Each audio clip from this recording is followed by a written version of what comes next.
An Amish woman blushed. "I'm still a virgin." And a mountain man swore. "Not anymore." A storm rages across the Colorado highlands when a runaway woman stumbles through the snow her life bartered away by her own father. Alone in a line shack, a scarred mountain man takes her in. But what begins as mercy soon sparks a fire neither can control. The town whispers. The railroad foreman arrives with papers in hand, claiming she's already his. And behind the law's cold face, a darker truth waits contracts signed in greed, a father's betrayal, and men who'll kill to own what was never theirs. With every hymn she sings, the mountain man feels his lost faith stirring. With every step he takes, the frontier grows more dangerous. Will love strong enough to defy a town and a railroad be enough to save her honor and his soul? Tell me in the comments where you're watching from right now, and if this story speaks to you, make sure you hit subscribe so you don't miss the next one. The wind howled outside Leo Braddock's line shack, its fierce gusts rattling the rough-hewn timber walls. Inside, the small fire cast dancing shadows across weathered floorboards as Leo stirred the pot of rabbit stew hanging over the flames.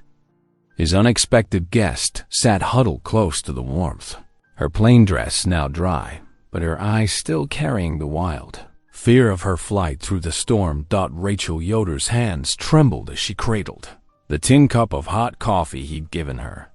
Steam rose between them, carrying the rich aroma through the cramped cabin. Her bonnet lay discarded on a wooden peg, revealing dark hair that caught the firelight in ways that made Leo's chest tighten uncomfortably. "Your father," Leo said gruffly, breaking the tense silence. "He aimed to trade you like cattle?" Rachel flinched at his blunt words, but lifted her chin. "The railroad wants our land. Mr. Harrison, the foreman," she swallowed hard.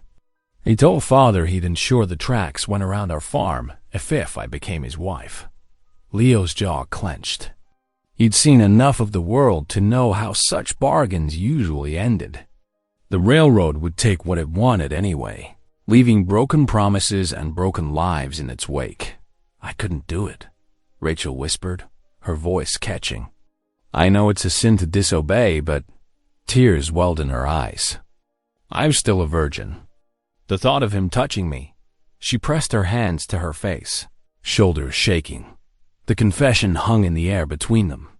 Leo shifted on his wooden stool, discomfort warring with an instinct to protect that he'd thought long buried under years of solitude. The war had taught him to keep his distance from others' troubles.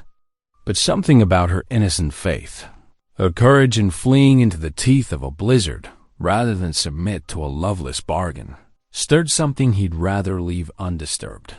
"You'll stay here tonight," he said finally, voice rough. "Storm's too fierce to turn anyone out, even if they wanted to go." Relief flooded Rachel's face, though she tried to hide it behind proper modesty. "I'm much obliged, Mr. Braddock. I don't wish to be a burden." "Leo," he corrected, standing to fetch his thickest quilt from the narrow bunk built into the wall. "Ain't much, but it's clean. You take the bed." "Oh no, I couldn't." "You can and will." He softened his tone at her startled look. "Been through enough tonight without arguing over sleeping arrangements." Rachel accepted the quilt with murmured thanks, her fingers brushing his for the briefest moment. Leo stepped back quickly, busying himself with banking the fire for the night. He watched from the corner of his eye as she settled onto the thin mattress, drawing the quilt tight around her shoulders. The storm raged on as Leo settled into his chair by the dying fire. Sleep would not come easy tonight, but he was used to long watches. His Winchester rifle rested within easy reach, not that anyone else would be fool enough to be out in this weather. Still, old habits died hard. Rachel's breathing gradually steadied into the rhythm of exhausted sleep. Leo studied her face in the fading firelight, noting how young she looked, how vulnerable. The war had left him with little faith in God or man, but something about her trust in finding shelter with a stranger sparked an ember of something he'd thought long dead. Come morning, he'd have to decide. The proper thing would be to return her to her people once the storm passed. The Amish took care of their own, even if he disagreed with their ways. But the thought of delivering her back to that bargain her father had struck turned his stomach. Leo shifted in his chair, feeling the familiar ache of old wounds as the cold crept in. The night would be long, filled with memories he'd rather forget and choices he'd rather not face. But for now, he would keep watch, guarding this unexpected piece of innocence that had blown into his life like the snow outside. The fire popped and settled, sending up a shower of sparks. Leo threw another log on, careful to keep the noise down. Rachel stirred briefly but didn't wake, her face peaceful in sleep. Despite himself, Leo felt something ease in his chest, something that had been knotted tight since the war. He didn't know what tomorrow would bring, but for tonight at least, he could offer sanctuary from more than just the storm. The first rays of dawn crept through the cabin's single window, bringing with them the rich aroma of fresh coffee. Rachel stirred beneath the heavy quilt, momentarily confused by the unfamiliar surroundings. The events of the previous night rushed back as she watched Leo working quietly at the pot-bellied stove, his broad shoulders tense as he moved. "Much obliged for the shelter," Rachel said softly, smoothing her wrinkled dress as she sat up.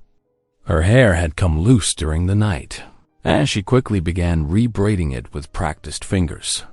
Leo turned, offering a tin cup of steaming coffee.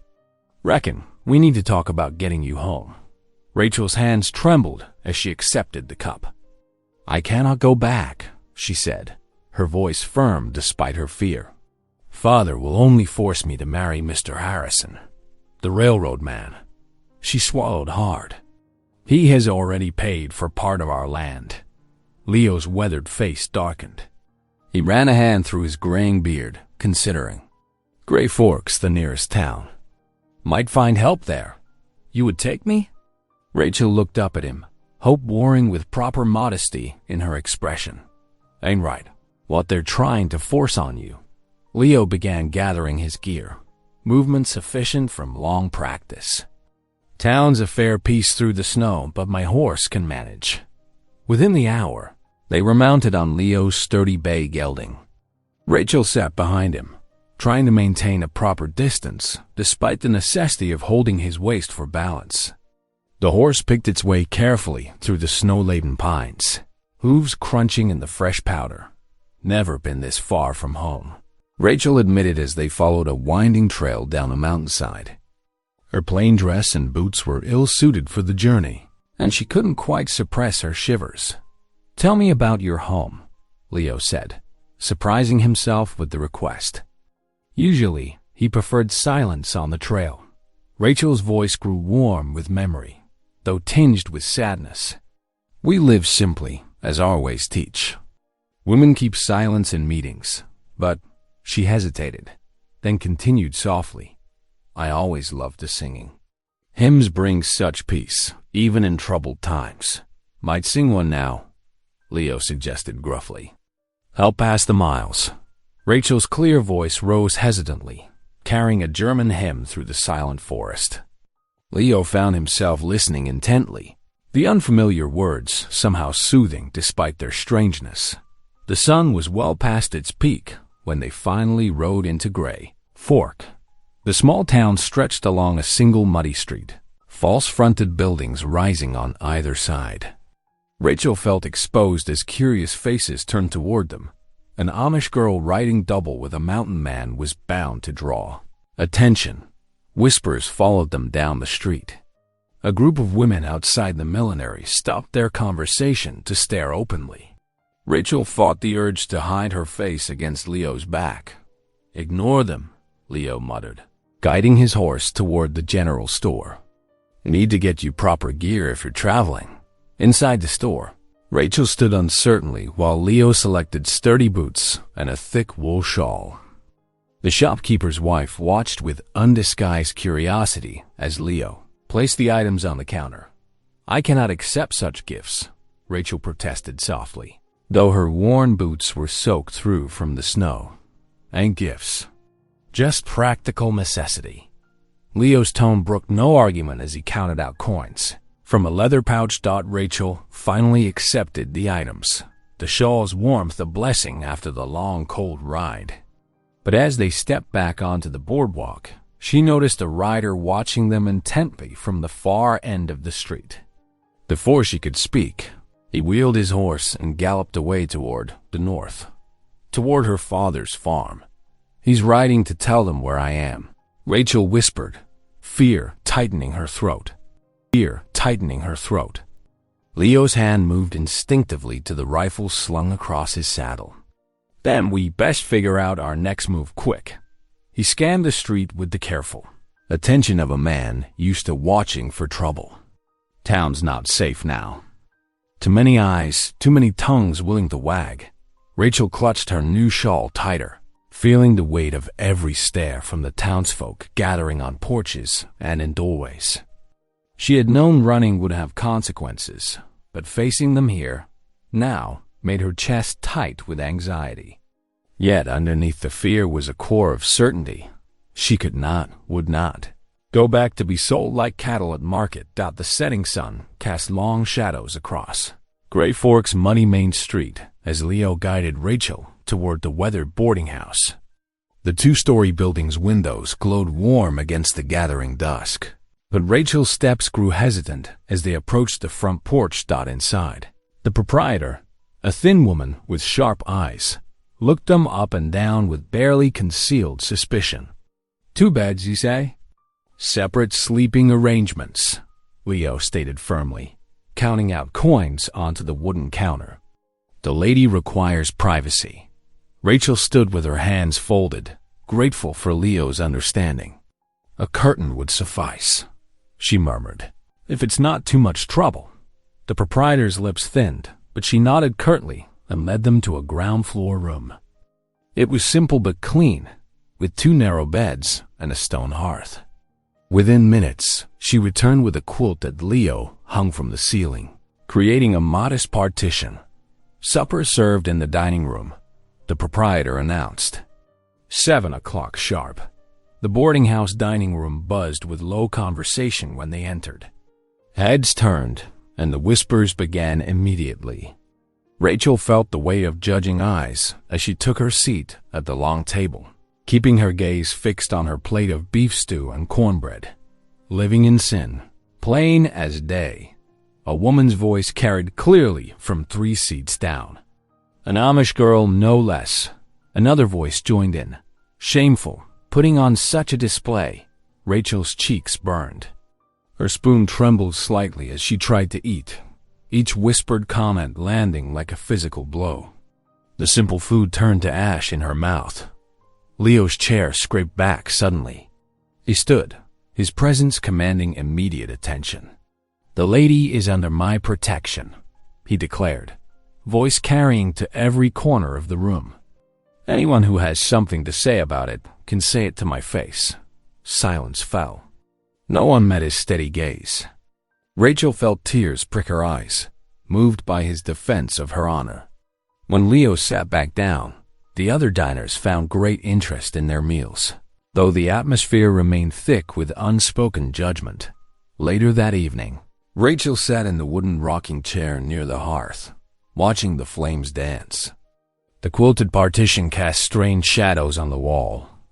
Despite the day's trials, a peculiar peace settled over her as she began to sing softly in German, an old hymn her grandmother had taught her.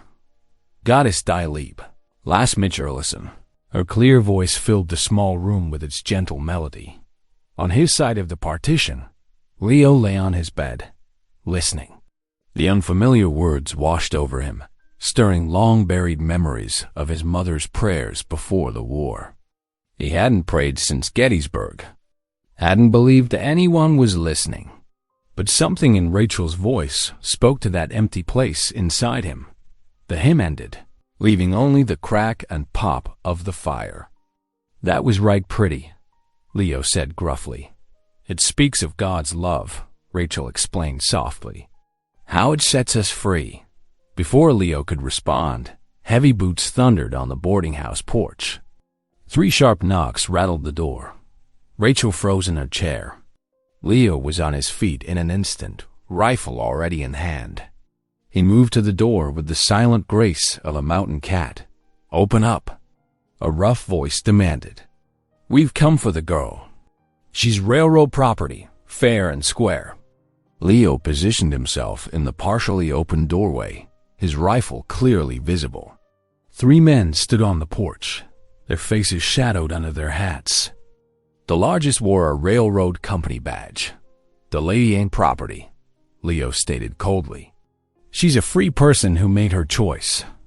I suggest you leave." The railroad man's hand twitched toward his gun.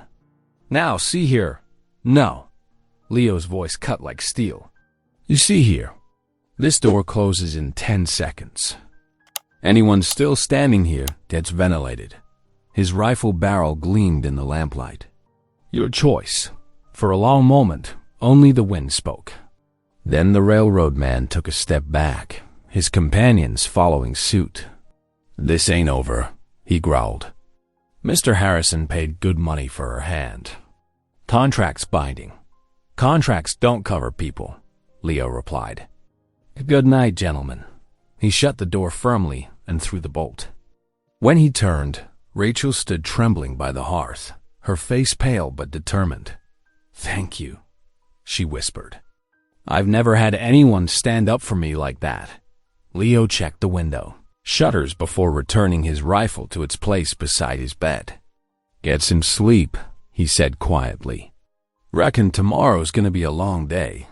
Gray morning light filtered through the boarding house windows as Leo and Rachel finished their breakfast of cornbread and coffee.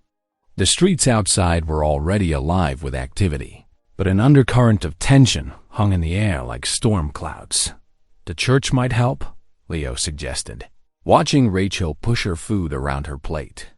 "Pastor ought to have some say in this." Rachel nodded, though her eyes remained worried. "Perhaps he will understand." They walked down the muddy street toward the white-painted church, its simple steeple rising against the mountain backdrop. A few townspeople stopped to stare, mothers hurrying their children along, men turning away with disapproving frowns. The church door creaked as they entered. Pastor Whitlow stood at the pulpit, arranging his Bible and papers. He looked up, his lined face hardening at the sight of them. "Pastor," Leo said, removing his hat, "we need your help." The preacher descended slowly from the pulpit, his boots echoing on the wooden floor. "Word travels fast in Gray Fork," he said coolly. "You've caused quite a stir, Miss Yoder." Rachel's hands twisted in her apron. "Please, Pastor." "My father. He promised me to a man I do not know." "A railroad foreman." "It was done without my consent. The Bible speaks clearly on honoring thy father and mother." Pastor Whitlow replied sternly, "Obedience to kin is God's command, but surely the Lord doesn't wish." Rachel began. "The Lord wishes order," the pastor cut in. "Not young women running wild with mountain men, bringing scandal to decent folk." Leo stepped forward, his jaw tight. "She came to me for protection, Pastor." "Nothing improper. Protection?" Pastor Whitlow's laugh was harsh. "From a legal arrangement? From her own father's wisdom?"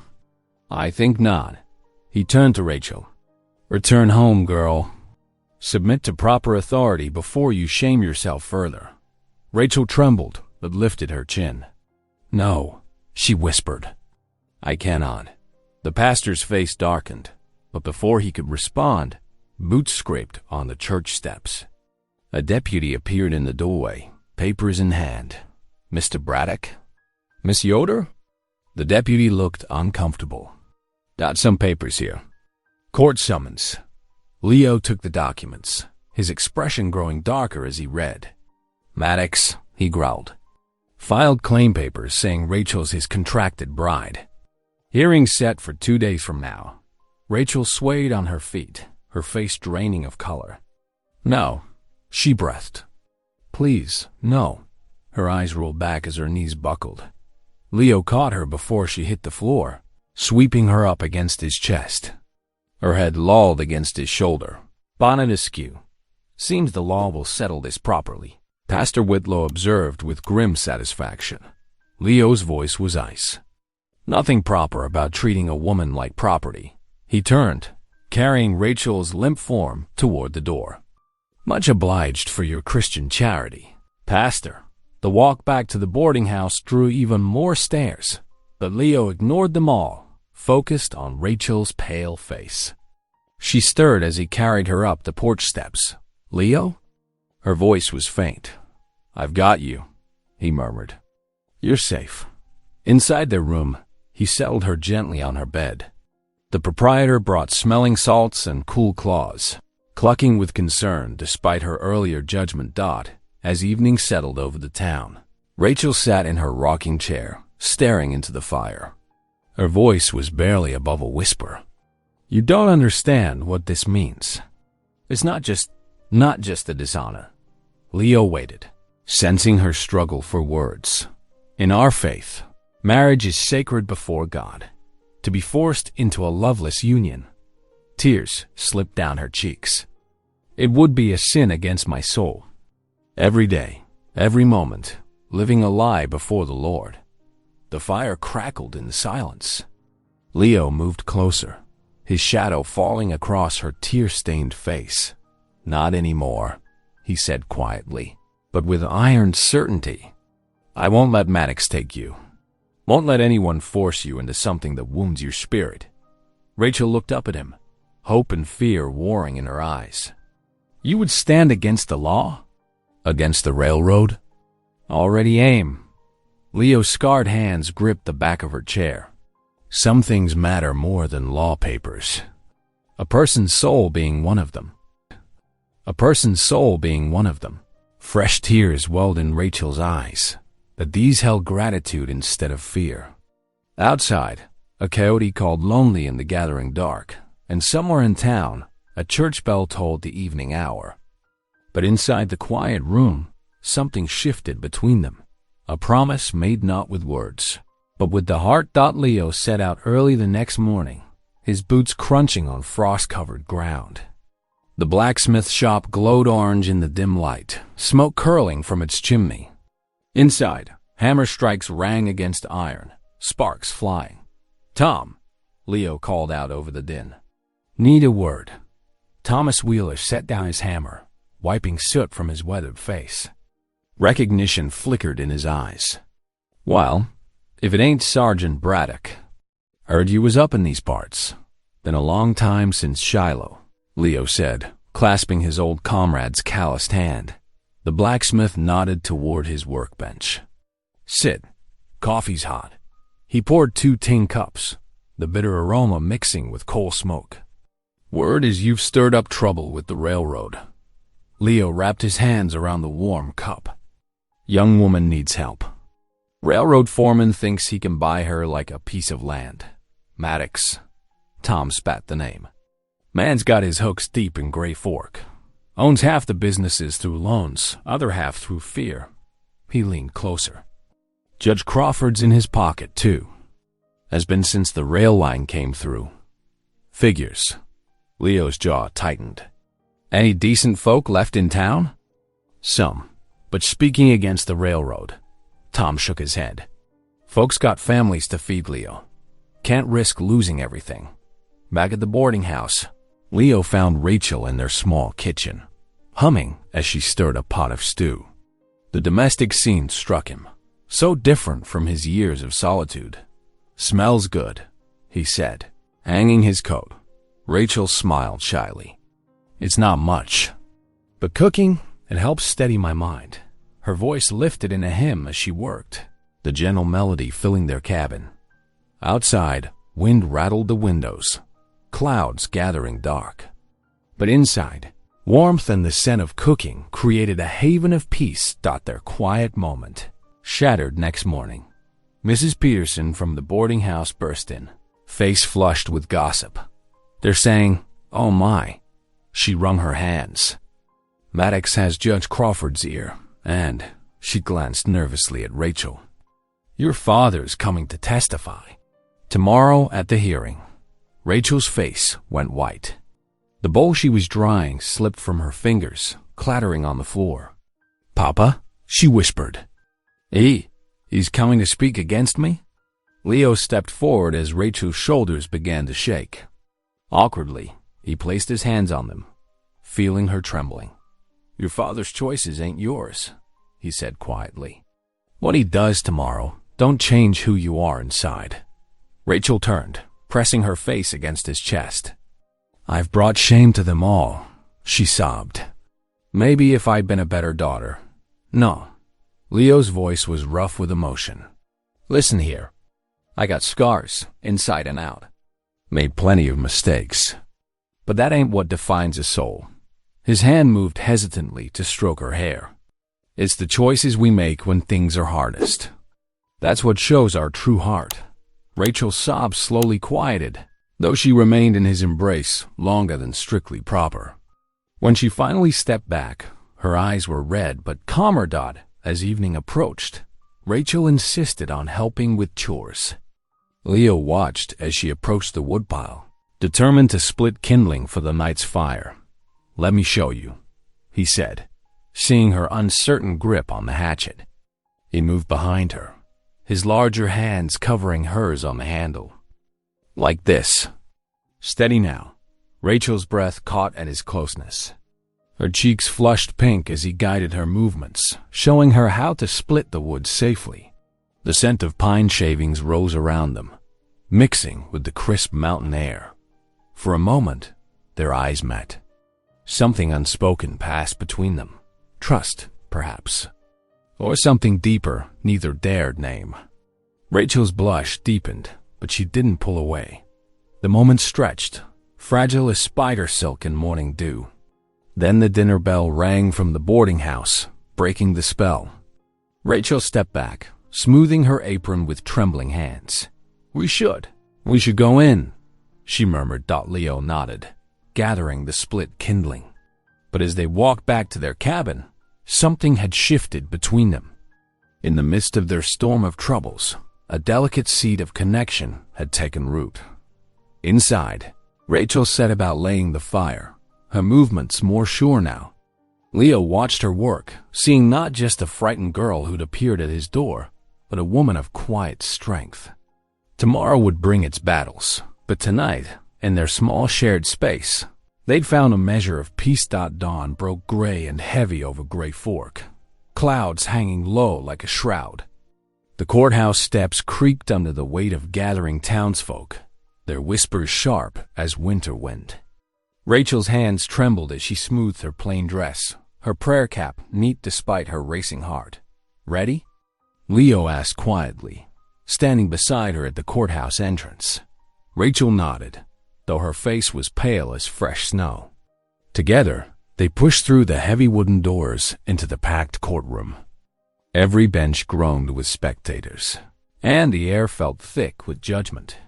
Judge Crawford sat behind his elevated desk, his expression already set like stone. To the left, Clint Maddox lounged in his chair, expensive suit pristine, a satisfied smile playing at his lips. But it was the sight of her father that made Rachel's steps falter. Jacob Yoder sat rigid in the witness chair, his beard neatly trimmed, his hands folded on his lap. He wouldn't meet her eyes. "Order," Judge Crawford called, banging his gavel. The murmurs settled like dust. "We're here today regarding the matter of Rachel Yoder's marriage contract." Maddox rose smoothly, pulling papers from his leather portfolio. "Your Honor, I have here a binding agreement, signed by Jacob Yoder, promising his daughter's hand in marriage." He placed the documents on the judge's desk with a flourish. "In exchange for fair compensation of land." Rachel's throat tightened. Tears welled in her eyes, but she forced them back. Leo's presence beside her was solid as mountain stone. "Mr. Yoder," the judge called, "please confirm your testimony."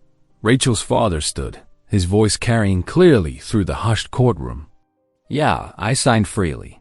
The railroad needs our land for progress. This marriage, it is God's will for my daughter." A sob escaped Rachel's throat before she could catch it. Silent tears tracked down her cheeks as her father continued testifying, describing how he had willingly traded her future for railroad land.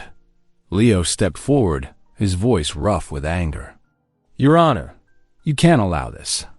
She's a person, not property to be bartered." "Mr. Braddock," Judge Crawford's tone carried warning. "The law recognizes a father's right to arrange marriage for his daughter. This contract appears properly executed under customary law." "Customary law?" Leo's hands clenched into fists. "This ain't justice. It's cruelty dressed up in fancy words. Mind your tone in my courtroom," the judge snapped. He shuffled the papers, then cleared his throat. "Having reviewed the evidence, I find this contract binding and enforceable. Miss Yoder will fulfill her father's promise of marriage to Mr. Maddox within the week." Rachel swayed on her feet. The room spun around her as the judge's words echoed in her ears. Leo's arm steadied her, his touch gentle despite the fury radiating from him. Outside the courthouse, Maddox intercepted them on the steps. "Best step aside now, mountain man. The law is spoken." His smirk was sharp as a knife. "Rachel belongs to me now." Leo moved like lightning, grabbing Maddox by his silk collar. "Say that again," he growled, lifting the railroad man onto his toes. "Leo, no." Rachel cried as two deputies rushed forward, pulling them apart. Maddox straightened his jacket, still smirking despite his rumpled state. "Please," Rachel touched Leo's arm, her voice trembling but determined. "Not with violence. That's not the way." She squared her shoulders, though tears still stained her cheeks. "We must stand together in truth, not fight with fists." Leo's breathing slowly steadied under her touch. The gathered crowd watched, scandalized, as Rachel's small hand found Leo's larger one. Their fingers intertwined publicly, a gesture that sent new whispers rippling through the onlookers. "Come," Rachel said softly. "We'll find another way." They walked away from the courthouse together, heads held high despite the weight of judgment pressing down. They might be disgraced in the town's eyes, but something stronger than reputation bound them now. A shared determination to fight for what was right. Behind them, the courthouse bell tolled noon, its sound hollow and final. But Rachel's hand remained firmly in Leo's as they made their way through the whispering crowd. The law had failed them, leaving them no shield but their own conviction and growing trust in each other. They might have lost the battle in court, but the war for Rachel's freedom was far from over. As they walked away from the courthouse, their joined hands spoke louder than any legal document. Love and faith would have to be enough. Leo hitched his horse outside the courthouse, his movements careful despite the anger still burning in his chest. Rachel climbed into the saddle first, her plain dress bunched around her knees. He mounted behind her, gathering the reins with gentle hands. "We're heading back to my place in the mountains," he said softly. "Ain't much, but it's far from their so-called justice." Rachel nodded, her back straight despite her exhaustion. "Thank you, Leo. I cannot stay here where they see me as property." They rode north out of Gray Fork, the horses' hooves crunching through fresh snow. Dark clouds gathered overhead, promising more weather. The winter wind cut sharp through Rachel's shawl, and she hunched closer to Leo's warmth. Hours passed as they climbed higher into the mountains. The trail grew treacherous, snow drifting deeper with each mile. By late afternoon, the horse struggled, its breath coming in steamy clouds. "We'll need to stop," Leo said, scanning the darkening forest. "Storm's coming, and these slopes get dangerous after dark." He guided them to a grove of thick pines, their branches heavy with snow. Working quickly, Leo constructed a lean-to shelter, weaving pine boughs into a crude roof. Rachel gathered dry kindling from under the trees, her fingers red with cold but determined. Soon a small fire crackled, casting dancing shadows on their shelter. Rachel unpacked their meager supplies, while Leo tended to the horse. When he returned, she noticed him favoring his right side, "You're hurt," she said, rising to meet him. "From the fight at the courthouse?" Leo tried to wave her off. "Just bruised ribs." "Had worse." "Please," Rachel insisted, her voice soft but firm. "Let me help." She reached for his coat buttons with steady hands. Leo stood still, uncomfortable but yielding to her care. Rachel helped him remove his coat and lifted his shirt carefully. Purple bruises spread across his ribs where the deputies had roughed him up. She drew in a sharp breath at the sight. "I have some witch hazel in my bundle," she said, retrieving a small bottle. Her touch was gentle as she wrapped his ribs with strips torn from her spare petticoat. Leo watched her work, struck by the tender confidence in her movements. Night settled around them, the temperature dropping steadily. They huddled close to the fire, sharing Leo's heavy wool blanket for warmth. Rachel sat stiffly at first, mindful of propriety, but the bitter cold soon drove them closer together. "I should have fought harder in town," Leo muttered, staring into the flames. "Found some way to make them listen." Rachel shook her head. "Violence would not have helped. My people believe in peaceful ways." She paused, then began to sing softly, her voice carrying clear in the still night air. Amazing grace. How sweet the sound. The familiar hymn floated up through the pine boughs, mingling with the smoke from their fire. Leo closed his eyes, memories washing over him unbidden. "Haven't prayed since Gettysburg," he whispered when she finished. "Saw too much death there. Lost my faith in anything good." Rachel's hand found his under the blanket. "Yet you showed kindness to a stranger. Perhaps faith finds us in unexpected ways." They fell silent, watching sparks rise toward the stars peeking through the branches. Despite their innocent closeness, neither slept much that night. Too aware of each other's presence and the gravity of their situation, dawn broke pale and cold over the mountains. They shared a simple breakfast of hard bread and coffee before breaking camp. The storm had passed, leaving the world crisp and white around them. The final stretch to Leo's cabin took most of the morning. Rachel gasped when it finally came into view through the trees. A sturdy log structure nestled against a cliff face, smoke curling from its stone chimney. "My caretaker must have kept the fire going," Leo explained, helping her down from the horse. "Old Joe checks in when I'm away." Rachel stood in the doorway, taking in the simple interior. One room with a plank floor, iron stove, rough-hewn table, and narrow bed. Dried herbs hung from the rafters, and a stack of split wood lined one wall. Everything spoke of utility and careful maintenance. "It's perfect," she breathed, stepping inside. The warmth enveloped her like an embrace. So different from Father's house, with all its rules and silence. She turned to Leo, her eyes bright. "This feels more like home already." Leo watched her move around the cabin, touching things gently.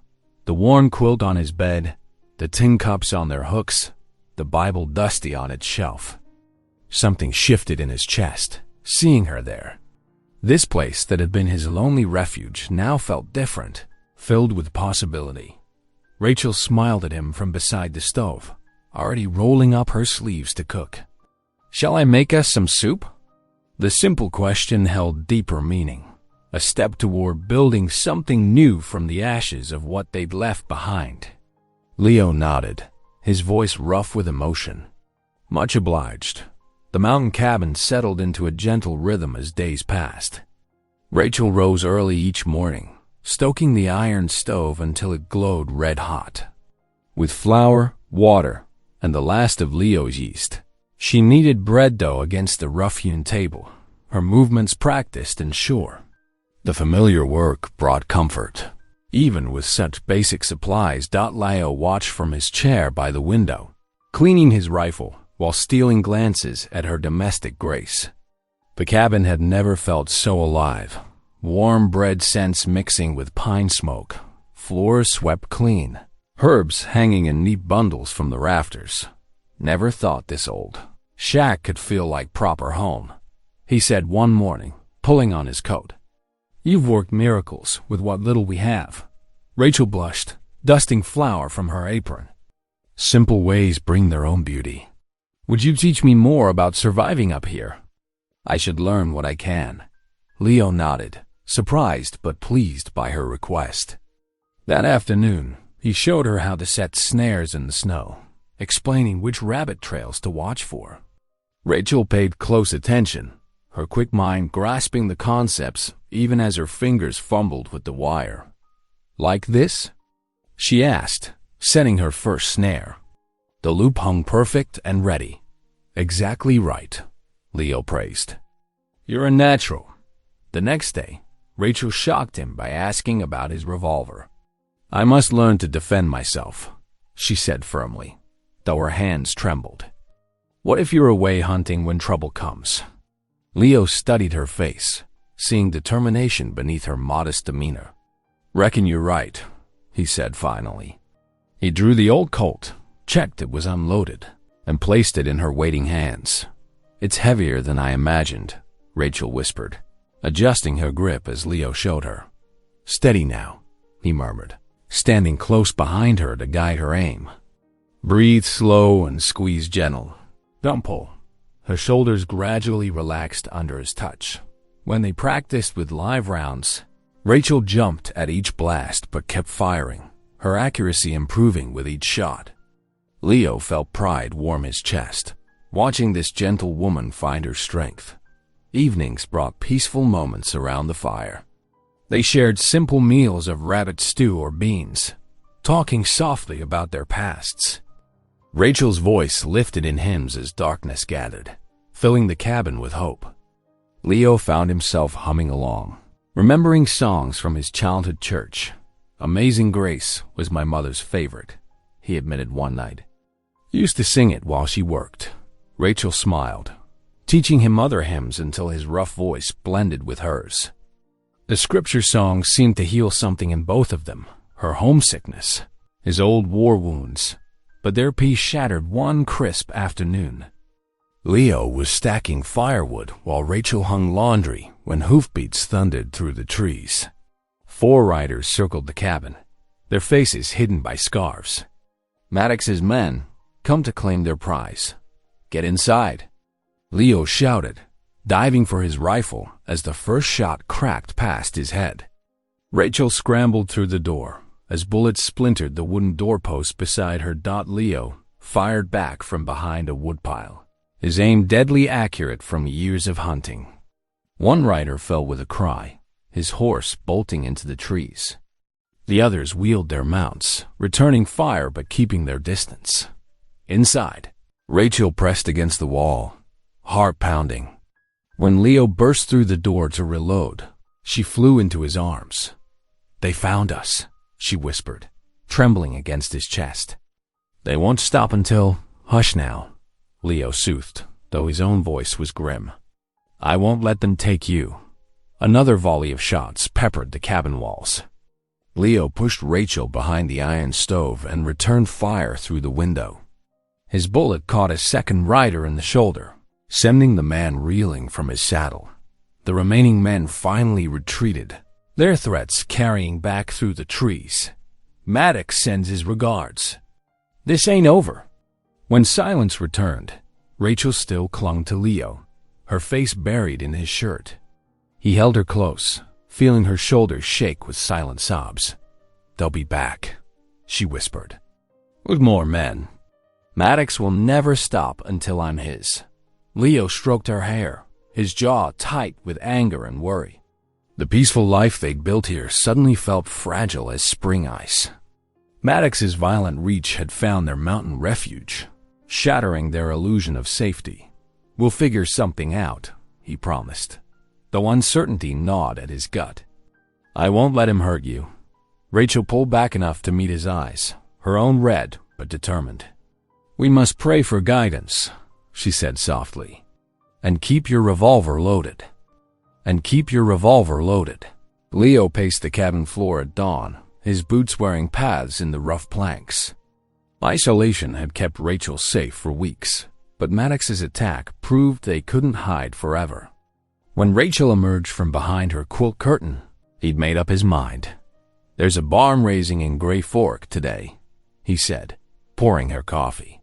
"Reckon it's time we showed folks you ain't something to hide away." Rachel's hands tightened around the tin cup. "The whole town will be there. That's the point. Hiding makes folks suspicious. Better to face them head on." She nodded slowly, straightening her simple dress. "Then I shall bring pies." No proper barn raising happens without food. The morning sun was climbing when they rode into town. Rachel perched sideways behind Leo on his horse. She carried 2 fresh-baked apple pies, still warm from their morning's work. The construction site buzzed with activity. Men raising heavy beams while women set up tables for the noon meal. Conversations hushed as they approached. Rachel lifted her chin and walked straight to the women's area, her pies held before her like a shield. Leo watched, heart clenching, as she set them down among the other dishes. "May I help?" she asked softly. The women exchanged glances. Finally, Martha Cooper, the blacksmith's wife, handed Rachel an apron. "We need more pies cut for serving." Leo turned to the men's work, hefting beams and driving nails. He kept one eye on Rachel as she moved among the women, her quiet efficiency slowly earning nods of approval. Her pies, when tasted, drew genuine praise. At the noon break, workers gathered in the shade of half-raised walls. Rachel stood slightly apart until Martha called her over. "You know any hymns, girl?" "We always sing at noon." Rachel's voice trembled at first, then grew stronger as she began Amazing Grace. The pure, clear notes soared over the crowd, silencing whispers and drawing all eyes. Even the children stopped playing to listen. Leo set down his water cup and walked to stand beside her. As she began the second verse, he joined in, his deeper voice supporting hers. Others gradually added their voices until the hymn swelled full and strong. When the last note faded, Leo spoke loud enough for all to hear. "Rachel's under my protection. Anyone says different can answer to me." A moment of silence followed. Then old Tom Webster, the town's most respected farmer, stepped forward. "Reckon that's how it should be." Girl's got more courage than most, facing down the railroad like she has. He turned to Rachel. "You're welcome at our table anytime, miss." Applause scattered through the crowd. Rachel blushed deeply, but stood straight, accepting their approval with quiet dignity. The afternoon's work resumed with a different atmosphere. Women called Rachel over to share recipes. Men nodded respectfully to Leo as they passed lumber back and forth. As sunset approached, Martha insisted they stay for supper. "Can't send you back hungry after all this work," she declared, leading Rachel to a table crowded with workers' families. Leo watched in wonder as Rachel bloomed among the women, laughing softly at their stories, sharing bits of her own life. Her eyes sparkled in the lantern light, years of loneliness falling away. She looked younger, freer, more herself than he'd ever seen her. The stars were bright when they finally mounted up for home. Rachel's arms wrapped secure around Leo's waist as they rode, her cheek resting against his back. "Thank you," she murmured after a while, "for giving me courage to face them all." Leo reined the horse to a stop atop a ridge overlooking the valley. "Ain't me gave you courage. You had it all along, standing up to your pay, refusing Maddox, learning to shoot. I just gave you a chance to show it." Rachel was quiet a moment. "You gave me more than that. You gave me hope when I had none. A home when I was lost." Her voice softened. "You've given me more than I can ever repay." "Ain't nothing to repay," Leo said gruffly, touched by her words. "Truth is, you've given me more than I gave you. Been alone so long, I forgot what it meant to care about someone. To have a real home, not just a place to sleep." The stars wheeled overhead as they sat in comfortable silence, both aware of something deeper growing between them. Finally, Leo clicked to the horse, and they rode on toward their cabin, where lamplight and warmth awaited. The moon cast long shadows through the pines as Leo stepped, outside to check the horses before bed. The day's victory at the barn raising had left him feeling lighter than he had in years. Inside the cabin, Rachel hummed softly as she cleared away their supper dishes. A twig snapped in the darkness. Leo's hand moved toward his gun, but too late. Dark figures burst from the shadows, 5 men rushing him at once. He recognized Maddox's thugs by their railroad company badges glinting in the moonlight. The first man caught a solid punch to the jaw, dropping like a stone. Leo drove his elbow into another's stomach, but 3 more grabbed his arms. They wrestled him to the ground as his pistol skittered away into the underbrush. "Rachel!" he shouted. "Bar the door!" The cabin door flew open instead. Rachel appeared in the lamplight, clutching Leo's rifle. But before she could aim, another of Maddox's men seized her from behind. Wresting the weapon from her grip, Leo fought like a wild thing, managing to throw off 2 attackers. His fist connected with a nose, bringing a spray of blood. But then a heavy boot caught him in the ribs. Another slammed into his back. The world spun as they beat him methodically, professionally, the way men who enjoyed hurting others had learned to do. "Stop!" Rachel screamed. "Please, you're killing him!" Through swollen eyes, Leo saw them dragging her toward the horses. Her bonnet had been torn away, dark hair streaming in the wind. She kicked and struggled as they lifted her into a saddle. "Leo!" Her cry pierced the night. "God help us!" He tried to rise, but his legs wouldn't hold him. Blood ran into his eyes as he crawled toward the cabin door. Another kick sent him sprawling. "Stay down, mountain man," one thug spat. "She ain't yours no more." Hoofbeats thundered away through the trees, Rachel's screams growing fainter until only the wind remained. Leo dragged himself inside on his elbows, leaving a trail of blood across the floor. The cabin felt vast and empty without her presence. He collapsed by the dying fire, ribs screaming with each breath.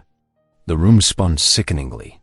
He needed to follow to save her, but his broken body betrayed him. Darkness crept at the edges of his vision. "Lord," he whispered, first prayer in years, "protect her." Miles away, Rachel sat stiffly in the saddle as Maddox's men led her horse through the night. Her wrists were bound with rough rope, chafing with each step.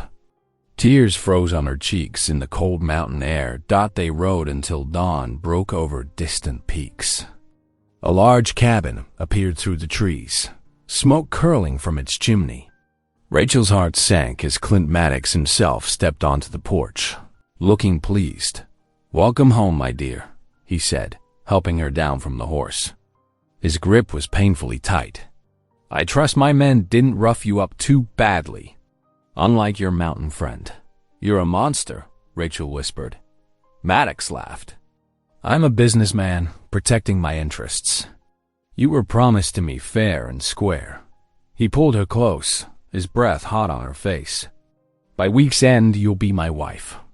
Proper and legal-like." Rachel closed her eyes and began to pray silently, lips moving without sound. Maddox shoved her toward the cabin door. "Pray all you want. God ain't listening to disobedient girls who run from their rightful place." He gestured to an older woman hovering nearby. "Mrs. Graves will get you settled. Don't bother trying to leave. My men watch the property day and night." Inside, Mrs. Graves led Rachel to a small bedroom. Mrs. Graves led Regium. "Best make peace with it, dear," the housekeeper said, not unkindly. "Mr. Maddox always gets what he wants." Left alone, Rachel sank to her knees beside the narrow bed. "Please, Lord," she prayed through her tears, "give me strength. Save Leo. Show us your path through this darkness." Outside her window, the sun rose over snow-capped mountains. Somewhere out there, Leo lay badly wounded, perhaps dying.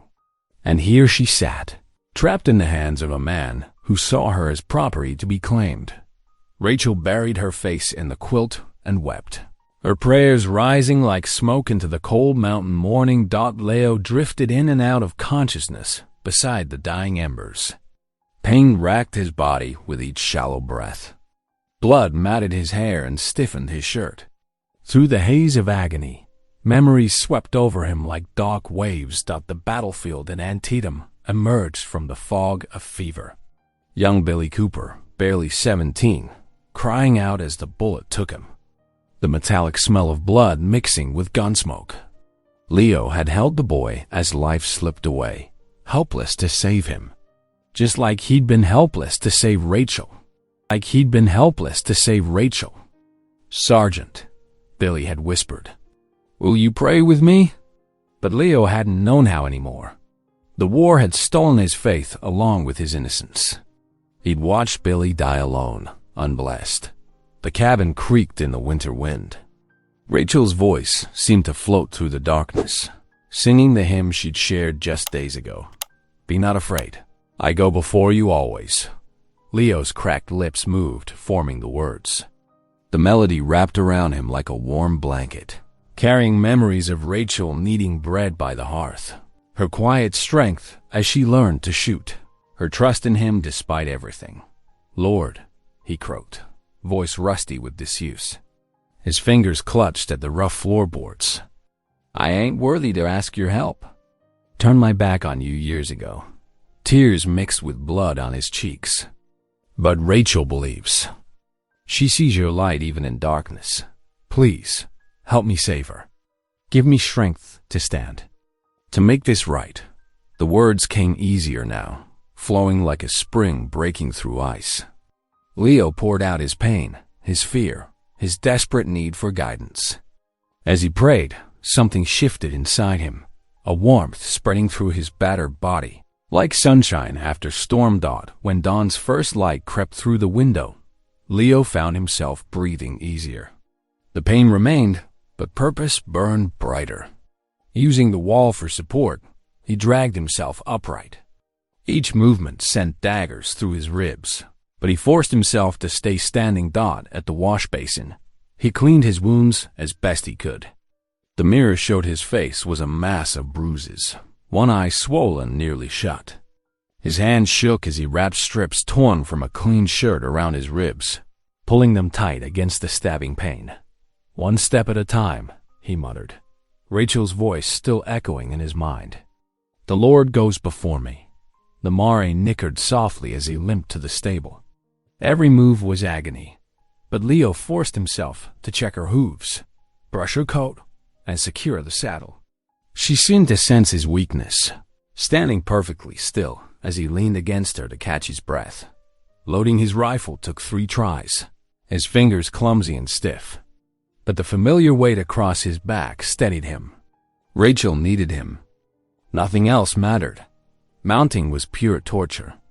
Leo bit back a cry as he hauled himself into the saddle, spots dancing before his eyes. For several minutes, he could only sit there, clutching the pommel, fighting waves of dizziness. "Guide my path," he whispered. Another prayer, rising unbidden. "Give me wisdom to find her. Strength to face whatever comes." The morning air bit cold and sharp as Leo urged the Mare forward.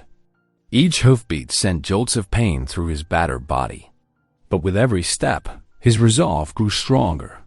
The soldier in him began planning, considering options, marking the trail ahead. Rachel's faith had awakened something long dormant in his soul. Her gentle spirit had shown him that not all beauty was lost to violence and greed.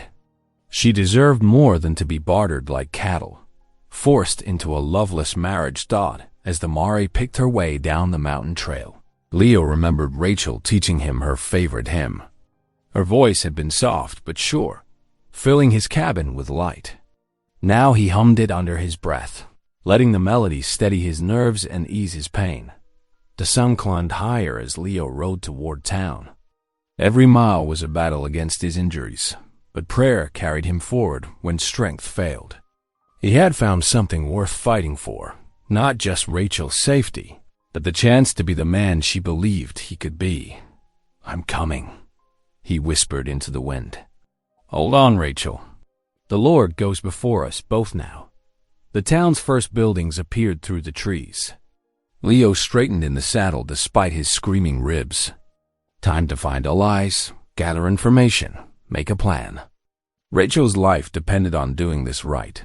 His newfound faith burned like a flame in his chest, stronger than pain, brighter than fear. The old mountain man was gone. In his place rode a warrior of God, armed with prayer and purpose. The mare's hooves clattered on the packed dirt of Main Street as Leo guided her toward the blacksmith's shop. His first stop in what would surely be a desperate race against time.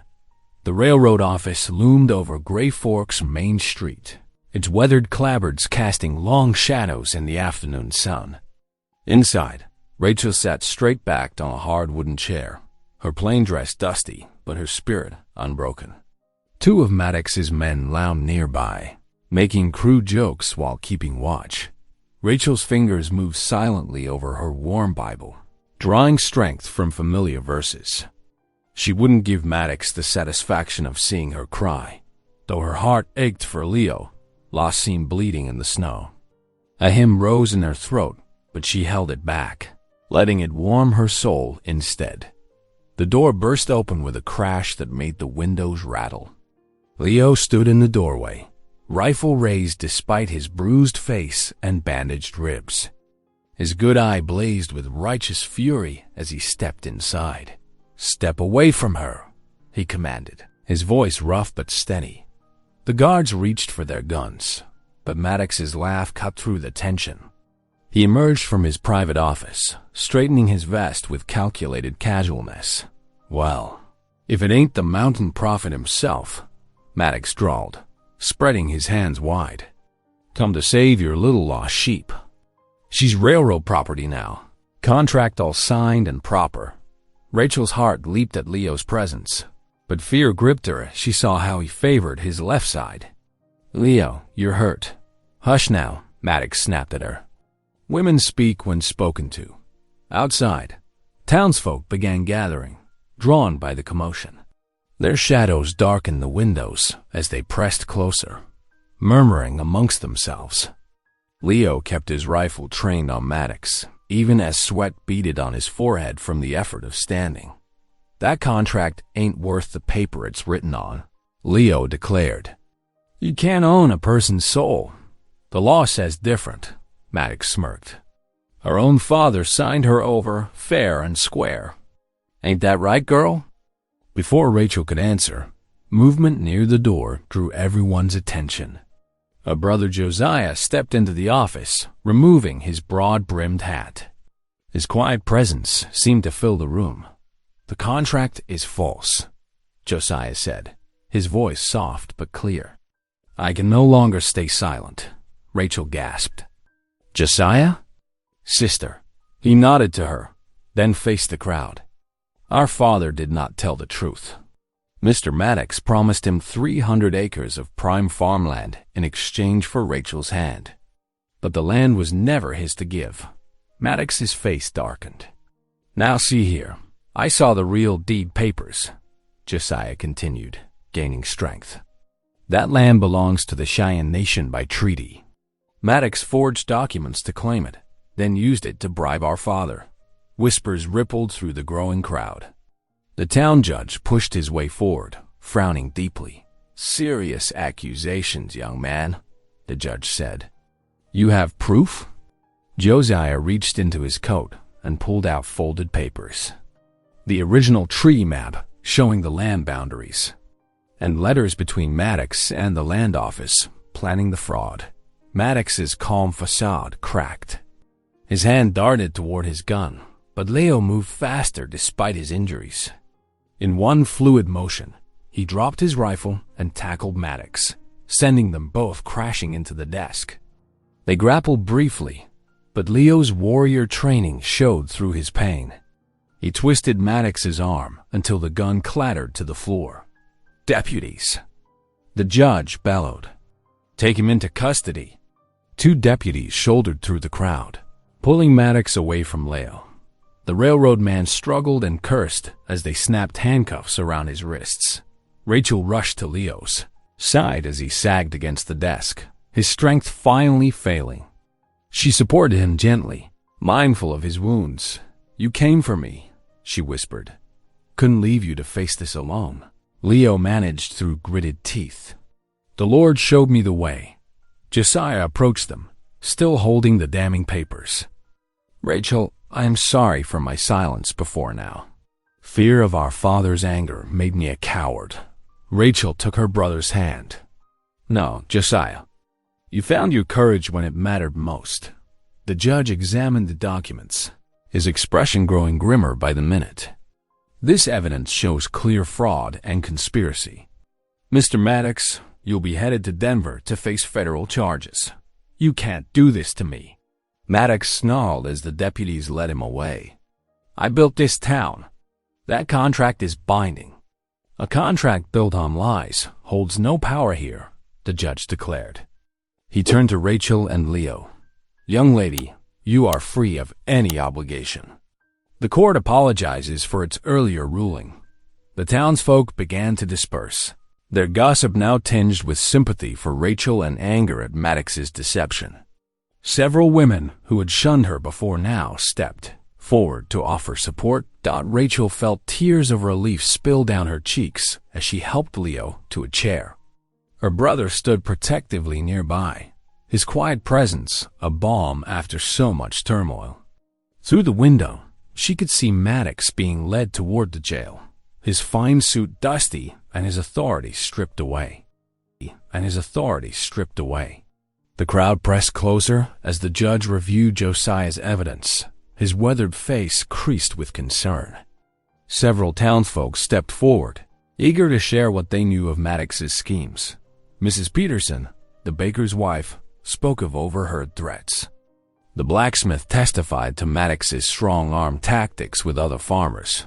"This contract," the judge declared, holding up the offending document, "was obtained through fraud and coercion." He turned to face the gathered crowd. "By the authority vested in me by the territory of Colorado, I hereby declare it null and void." A ripple of approval moved through the onlookers. The judge wasn't finished. He fixed Maddox with a stern glare. "Furthermore, you are fined $500 for conspiracy and fraud. You have 48 hours to settle your affairs and leave this county. Should you return, you'll face imprisonment." Maddox's face twisted with rage, but the deputy's firm grip prevented any outburst. Rachel stood trembling, one hand pressed to her heart as the full weight of her freedom settled over her. She was no longer bound by false papers or her father's misguided bargain. Leo stepped closer to her, moving carefully despite his injuries. His voice was low but carried clearly in the hushed office. "Rachel," he said, taking her small hand in his calloused one. "When you came to my door that snowy night, you asked me to guard your virtue." He paused, his good eyes soft with emotion. "I promise to guard your heart just as fierce, if you'll let me." Color rose in Rachel's cheeks, but her voice was steady. "Then let me be your wife, Leo Braddock," she answered. "For you've shown me what true protection means, not ownership, but love." The crowd's reaction transformed from shocked whispers to warm applause. Even those who had gossiped about them now smiled, touched by the simple sincerity of their words. Women who had turned away from Rachel now pressed forward to squeeze her hands in congratulation. Pastor Whitlow made his way through the crowd, his usual stern expression replaced by something softer. The morning's events had clearly affected him deeply. "I was wrong," he admitted, addressing both Leo and Rachel. "I confused obedience to man's law with God's higher truth." He straightened his collar. "If you wish, I would be honored to join you in marriage right here, before these witnesses." Leo looked to Rachel, letting her choose. She smiled up at him, eyes shining with tears of joy, and nodded. The townsfolk quickly arranged themselves around the couple, creating an impromptu chapel in the railroad office where, moments before, injustice had reigned. Warm spring sunlight streamed through the cabin windows, casting golden patterns on the swept plank floor. The last patches of snow outside melted slowly, dripping from pine boughs and feeding the awakening earth below. Inside Leo Braddock's mountain home, the air was rich with the smell of rising bread and fresh-cut wood. Rachel stood at the rough-hewn table, her sleeves rolled up and her arms dusted with flour as she kneaded dough with practiced motions. Her plain dress was protected by a fresh apron she'd sewn herself, and her eyes sparkled with contentment. The cabin around her bore witness to her gentle touch. Clean windows let in the mountain light. Cheerful quilts brightened the walls, and dried herbs hung in neat bundles from the rafters. Leo paused in his work of fitting a new shelf, absently humming the tune of Amazing Grace, one of the many hymns Rachel had taught him over their weeks of marriage. His voice was rough but earnest, and Rachel smiled at the sound. The melody that had once seemed strange to his lips now came as naturally as breathing. "You're getting better at that one," she said softly, her hands never stopping their rhythmic work with the dough. "Had a good teacher," he replied, reaching for another nail. The door creaked open, bringing with it a rush of fresh spring air and Josiah Yoder's tall frame. He carried a load of fresh-cut lumber over his shoulder, his plain black hat dusted with sawdust. "The Lord provides a fine day for building," Josiah said, carefully setting down his burden. He'd been coming regularly, helping Leo expand the cabin with a new room, a gesture of brotherhood that meant more than words could say. "Much obliged." "Brother," Leo nodded, the term coming easier now. The two men worked together through the afternoon, sawing and measuring, while Rachel prepared their evening meal dot as twilight painted the mountain peaks in purple and gold. The day's work done, Leo and Rachel sat together by the glowing hearth. Their hands found each other naturally, fingers intertwining with the ease of hearts truly joined. Through the window, they could see the first green shoots pushing through the dark soil of Rachel's newly planted garden, promises of life to come. Rachel leaned her head against Leo's shoulder, her voice barely above a whisper. "I thought I was lost that night in the storm, running from everything I knew, not knowing where to turn." Leo's thumb traced gentle circles on her palm, remembering the frightened young woman who'd pounded on his door that winter night. "We both were lost," he said thoughtfully. "Me in my solitude, you in your fears. But the Lord found us both." Rachel turned her face up to his, eyes shining in the firelight. "He led me to you." Leo bent down, pressing a tender kiss to her lips, a gesture still new enough to make them both marvel at its sweetness. When they parted, the fire crackled peacefully, sending shadows dancing across the cabin walls. Outside, a whippoorwill called into the gathering dusk, its song echoing across the awakening spring landscape. The cabin around them, once a lonely outpost, had become something more, a true home, built on faith, sustained by love, and blessed with the promise of tomorrow. In its walls, two broken souls had found not just shelter, but healing, not just safety, but belonging. If this story made you pause, reflect, or even smile, don't forget to subscribe. I post daily, and the next story might be exactly what you need to hear.